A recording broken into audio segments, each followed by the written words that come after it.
사사기 5장 19절부터 22절 말씀 교독합니다.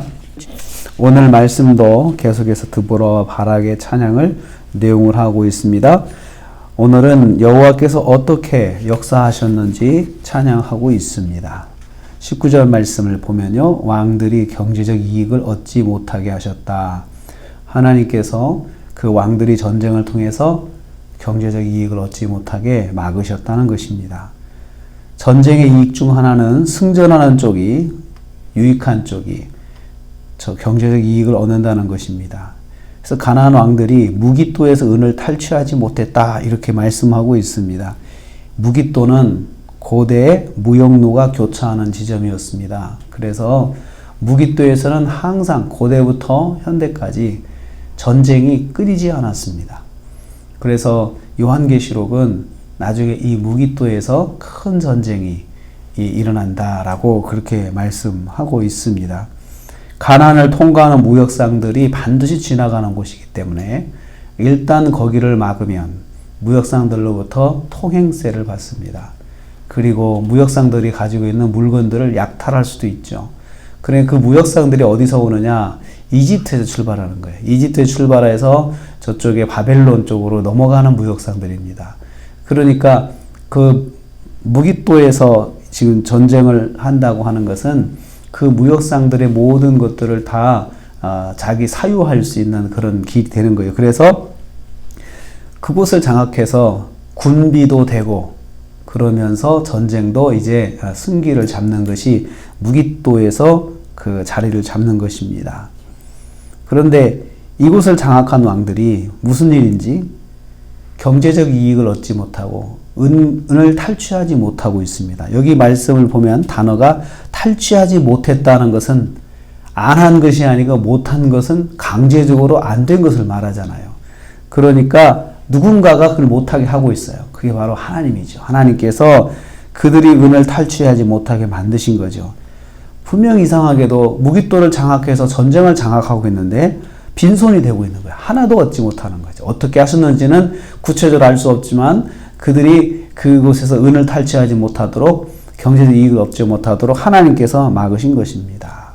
하나님의 역사는 빈손되게 하신 것이 하나님의 역사예요. 그들이 빈손되게 하셔서 아무 유익을 얻지 못하게 하셨다는 것입니다. 두 번째는 별들이 하늘에서 싸우게 하셨다. 20절 말씀입니다. 별들이 하늘에서부터 싸우되 그들이 다니는 길에서 시스라와 싸웠도다. 별을 통해서 싸우셨다는 것은 여러 가지 해석이 있습니다. 그런데 저는 자연을 통해서 하나님께서 그들을 공격하셨다라고 그렇게 봅니다. 별은 밤하늘의 방향을 잡는 길입니다. 그래서 밤하늘의 사막에서 길을 잡는 길은 별 자리를 보고 잡는 것입니다. 그런데 별자리의 위치가 흩어진 거죠. 그래서 별을 보아도 길을 찾지 못하는 거예요. 그러니까 밤에 전진을 못하는 거죠.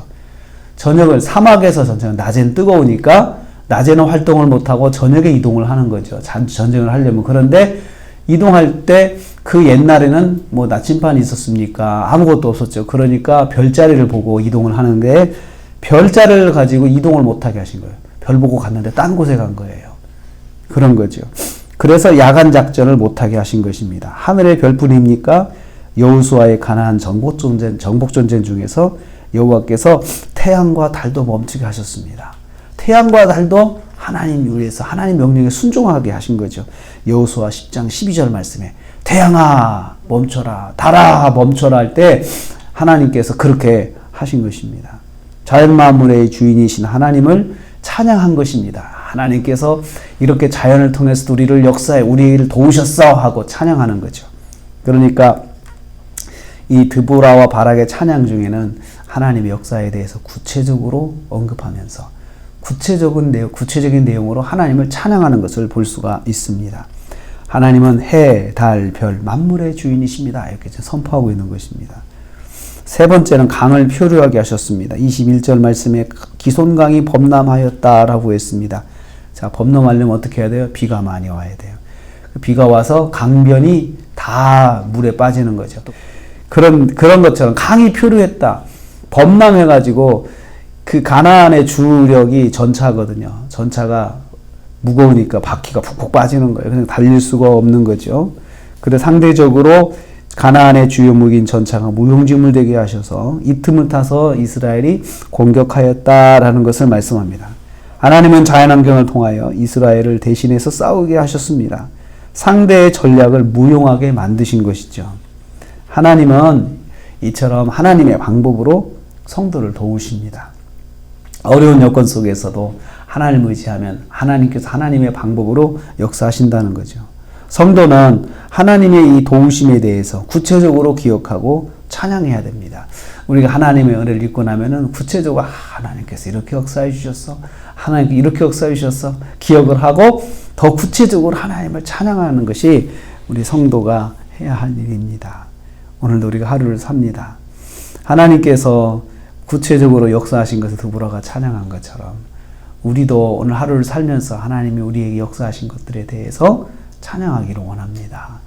오늘 하루 그러나 어려움 속에서도 하나님을 의지하면 하나님이 우리를 구체적으로 도우십니다. 또 우리가 하나님을 의지하는 가운데 회개할 것은 회개하고 생각나는 것들을 깨달은 것들을 회개하면서 우리 하나님 앞에 나갈 때 하나님께서 오늘도 우리에게 구체적으로 역사해 주실 줄로 믿습니다.